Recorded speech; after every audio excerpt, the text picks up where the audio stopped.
मगर कल जो फुल कोर्ट की मीटिंग हुई है, उस फुल कोर्ट की मीटिंग में एक पैगाम वाज़ेह तौर पे दिया गया है कि 60,000 से ज़ायद मुकदमात सुप्रीम कोर्ट में ज़ेर इल्तवा हैं। और ये 60,000 दरख्वास्तें नहीं, मुकदमात नहीं, ये 60,000 ख़ानदान हैं। 60,000 से ज़ायद लाखों में लोग हैं जो इंसाफ के मुंतज़िर हैं फैसलों के। और इसलिए कल 16 जजों ने मुत्तफ़िका तौर पे 1 माह की एक बाकायदा हिकमत अमली की मंजूरी दी है, जिसमें 16 के 16 जजों ने मुख्तलिफ बेंचों में बैठ के इन 60,000 केसों के हवाले से मुकदमात को जल्द अज जल्द निपटाने का आगाज़ करना है। और इसके बाद एक 3 माह की हिकमत अमली की भी मंजूरी है और फिर 6 माह का भी एक प्लान है।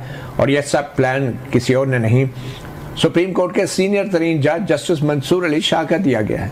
और जस्टिस मंसूर अली शाह ने भी कल की 16 जजों की इस फुल कोर्ट के इजलास में शिरकत की। यह इंतज़ामी इजलास था, कोई कमरा अदालत में बैठी फुल कोर्ट नहीं थी। और इस इजलास के बाद पैगाम वाज़ेह था कि सुप्रीम कोर्ट के मौजूदा 16 जजों की तरजीह आईनी बेंचेस नहीं, बल्कि 60,000 मुकदमात जिनका फैसला होना अभी बाकी है।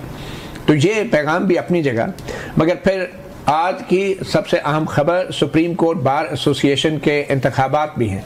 और सुप्रीम कोर्ट बार एसोसिएशन इसलिए अहम है कि जो बड़े आईनी मामलात आज तक सुप्रीम कोर्ट में आते रहे हैं, जैसे 6 जजों का ख़त जो इस्लामाबाद हाई कोर्ट ने लिखा था, खुफिया इदारों पर इल्ज़ाम थे हरासा करने के, उसमें भी सुप्रीम कोर्ट बार और पाकिस्तान बार कौंसिल ने एक ख़ास मौक़िफ़ अपनाया। फिर उसके बाद जो मखसूस नशिस्तों का मामला है, उसमें भी सुप्रीम कोर्ट बार और पाकिस्तान बार कौंसिल का एक ख़ास मौक़िफ़ सामने आया। और अब जबकि 26वीं आईनी तरमीम के ख़िलाफ़ आईनी दरख्वास्तें दायर की जा रही हैं, तो सुप्रीम कोर्ट बार और पाकिस्तान बार कौंसिल का मौक़िफ़ एक बार फिर अहमियत अख्तियार कर जाएगा। और आज जो सुप्रीम कोर्ट बार के इलेक्शंस हुए हैं, 2 ग्रुप्स मद्दे मुकाबल थे। एक वो ग्रुप जिसको हुकूमत सपोर्ट कर रही है, जो कि आसमा जहांगीर ग्रुप के नाम से जाना जाता है, और दूसरा एडवोकेट हामिद खान का ग्रुप, प्रोफेशनल ग्रुप जो है, वो एक दूसरे के मद्दे मुकाबल थे। अभी तक जो नताइज गैर सरकारी तौर पे जारी हुए हैं, उसमें हुकूमती सपोर्ट से आगे चलने वाला ग्रुप जो है वो लीड कर रहा है। जो एडवोकेट रऊफ़ अता हैं वो लीड कर रहे हैं जो सुप्रीम कोर्ट बार के इलेक्शंस के अभी तक के आने वाले नताइज हैं। और एडवोकेट मुनीर काकड़ जो एडवोकेट हामिद खान ग्रुप से ताल्लुक़ रखते हैं, वो दूसरे नंबर पर हैं।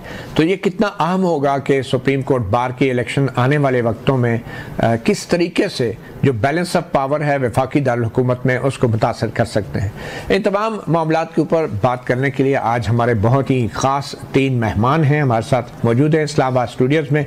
इंजीनियर कमरुल इस्लाम मुस्लिम लीग नून के रहनुमा हैं, उनके साथ तशरीफ़ रखते हैं हसनात मलिक सीनियर जर्नलिस्ट और कोर्ट रिपोर्टर हैं, और फिर PTI के रहनुमा तैमूर सलीम झगड़ा साहब। बहुत शुक्रिया आप तीनों मेहमानों का।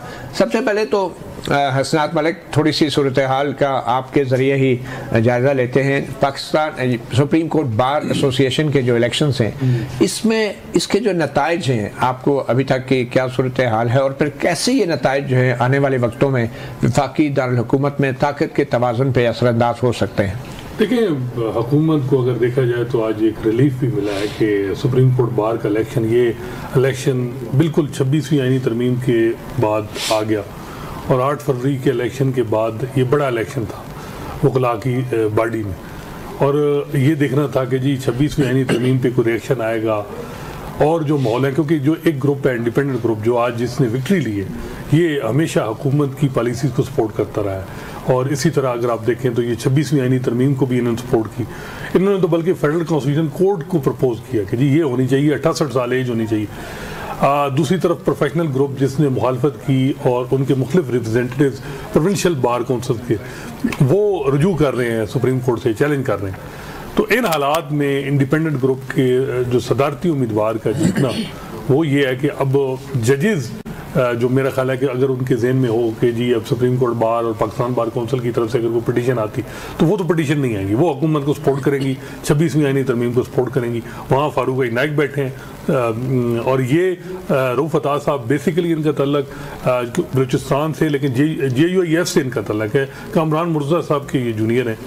तो अब ये है कि जो ग्रुप है इनका वो तो इस हुकूमत के साथ है अब मौलाना फजल रहमान साहब की जो उनकी ग्रुप की पॉलिसी के साथ चलेंगे या सियासी जमात की पॉलिसी के साथ, क्योंकि मौलाना साहब की पॉलिसी 26वीं आईनी तरमीम में भी है, लेकिन वो जो हुकूमत की 27वीं तरमीम के हवाले से वो मेरे ख्याल नहीं होगी। फौजी अदालतों के हवाले से कि जी वो बनाई जाए, वो उसकी वो मुखालफत करेंगे। तो ओवरऑल अगर आप देखें 26वीं आईनी तरमीम को प्रोटेक्शन की जाए, उस हवाले से ये जो इलेक्शन हुआ है ये कामयाब इस तरह है कि अब हुकूमत की कामयाबी ये है कि अब जो सुप्रीम कोर्ट, इसका इम्पैक्ट पड़ना था, जुडिशल कमीशन की मीटिंग होनी थी, बेंचेस की कंपोजिशन, ये आईनी बेंच कौन सा, ये तो उस हवाले से अब हुकूमत को एक साइकोलॉजिकल भी बर्तरी हासिल हो गई है। तो जजेस की पोजीशन थोड़ी सी कमज़ोर हुई है। अब ये बताएं कि क्या ये मुकाबला वकीलों के दो ग्रुपों के दरमियान था, या एक तरफ हुकूमत और इस्टेब्लिशमेंट थी और दूसरी तरफ एडवोकेट हामिद खान का ग्रुप था? ये मुकाबला था किसके बीच? देखिए, मेन फैक्टर तो 26वीं आईनी तरमीम कि जी ये एक रेफरेंडम है कि क्या इसको सपोर्ट वकील करते हैं या नहीं।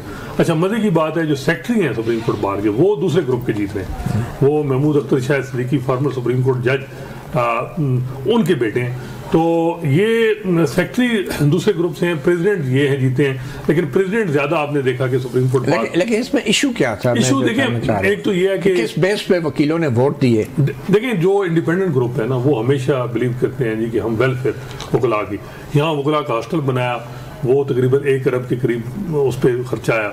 इसके अलावा अगर आप देखें तो जो है ये जो वकला की हाउसिंग सोसाइटी बन रही है, DHA के साथ मुआहदा करके जो प्लाटों की डेवलपमेंट हो रही है वहाँ, अब जो काम शुरू हुआ डेवलपमेंट का, हर प्लाट की कीमत हर वकील की वो 10 लाख रुपए बढ़ गई है, और वकील वो जो रजिस्टर हैं वो 2000 हैं, 5000 टोटल है, उनमें से 2000 वो हैं।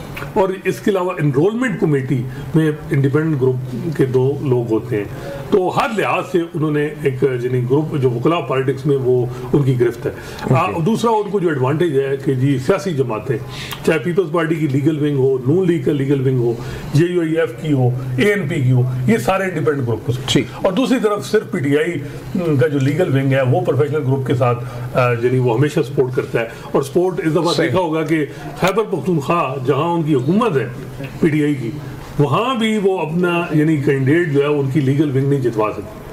ये आप अंदाजा, मतलब इस तरफ तो आप मुखालफत कर रहे हैं कि हुकूमत को नहीं पढ़ना चाहिए, लेकिन खैबर पख्तूनख्वा हुकूमत से हम तवक्को कर रहे हैं कि उनको जितवाना चाहिए। उनकी जो लीगल विंग देखें, इंसाफ लायज फोरम जो है वहाँ हमेशा वो काम करते हैं ना, सही है। वो उनका ये होता है कि वो चीज़ों को करना, लेकिन वो आप समझते हैं नाकामी है KPK गवर्नमेंट की भी, बल्कि इंसाफ लायज फोरम। देखिए, यहाँ मुझे अभी मेरे सीनियर गवर्नमेंट ऑफिशियल बता रहे थे कि बाकायदा शहादत अमान सेंटर और सेंटर फारूक इनायत साहब की ड्यूटी लगाई गई सदर साहब की तरफ से कि आप पहुंचे कराची। इस लेवल तक उन्होंने इन चीज़ों को देखा। नून लीग ने मे भी पंजाब में इसी तरह की ड्यूटी लगाई हो लोगों की जो उनके वकला एक्टिव हैं जो, लेकिन यहाँ मेरा ख्याल है PTI गवर्नमेंट जो है वो ड्यूटी क्या लगाई थी? देखिए, वकला को कन्विंस करें, उनको क्या कन्विंस करता होता है, किसी को होता है जी कि आपको लॉ अफसर बना देंगे। आजकल तो ये भी कहा जा रहा है कि जी ये जो जज अपॉइंट करने हैं इसमें भी हमारा जो है हिस्सा बढ़ गया है, हमारी अक्सरियत है। तो यहाँ लाहौर हाई कोर्ट में कितनी वैकेंसी है जी?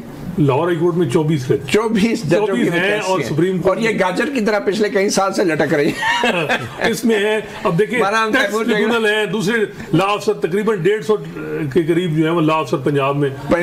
तैमूर जगड़ा साहब, आपकी वकला तारीख तो फिर मुश्किल ही है। चले, अब रिजल्ट तो आपके सामने, सुप्रीम कोर्ट बार के, तो हो सकता है जनरली वकला जो है 26वीं आईनी तरमीम के खिलाफ ना हो।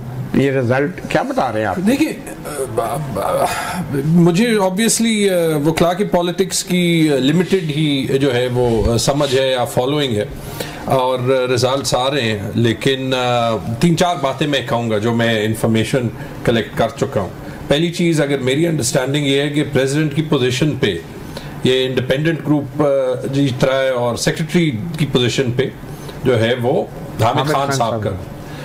इससे तो मैं ये मतलब लूंगा कि जो वोटिंग हुई है वो किसी आईनी तरमीम की बुनियाद पे नहीं हुई, लेकिन जो जजेस जो लॉयर्स के लिहाज से दोनों ग्रुप्स का मैनिफेस्टो होगा उसके लिहाज से हुई होगी, वरना दोनों वोट एक तरफ जो है वो पड़ने चाहिए थे, या कैंडिडेट्स के लिहाज से हुई होगी। फिलहाल जो है अगर इलेक्शन में कोई एक आध, मैंने अभी ट्वीट देखा है मामूली सी जो रिगिंग वगैरह की कंप्लेंट्स भी, मैं उस तरफ नहीं। लाहौर में दोबारा गिनती हुई है, पहले 135 से जो है वो रूप फतेह जीते हैं, दोबारा गिनती से 74 वोटों से इतना कम हुआ है, कम हुआ है। अच्छा दोबारा गिनती चले, बट रिगार्डलेस ये मैं जरूर कहूंगा कि एज अ लेमन मेरी ये एक्सपेक्टेशन होती कि जब इतना एक क्लियर डिवाइड था तो सिवाय वो वकील जो कि एफिलिएटेड है इंडिपेंडेंट ग्रुप से कि ये रिजल्ट वन साइडेड होना चाहिए था, इसमें कोई शक नहीं कि अगर वन साइडेड नहीं है तो फिर या तो कैंपेन में कोई फ्लॉ है या फिर जो है वो कैंडिडेट्स में कोई फ्लॉ है। हसनात साहब कह रहे हैं केपीके गवर्नमेंट की भी नाकामी है। देखिए वो आपने बड़ा अच्छा एक्सप्लेन किया है कि अगर हम इलेक्शंस को ये बना दें कि गवर्नमेंट कितना कैनवस कर सकती है, कितने पैसे दे सकती है, शायद वो केपी गवर्नमेंट नहीं कि वो उनको जो है वो जवाब देना पड़ेगा, ठीक है, लाहौर बार को शायद पेशावर ब्रांच को देने चाहिए थे, लेकिन वहां पे मेरे ख्याल में इवन रिजल्ट आया है, ये है 4 वोटों से जिन्हें वो जीते हैं।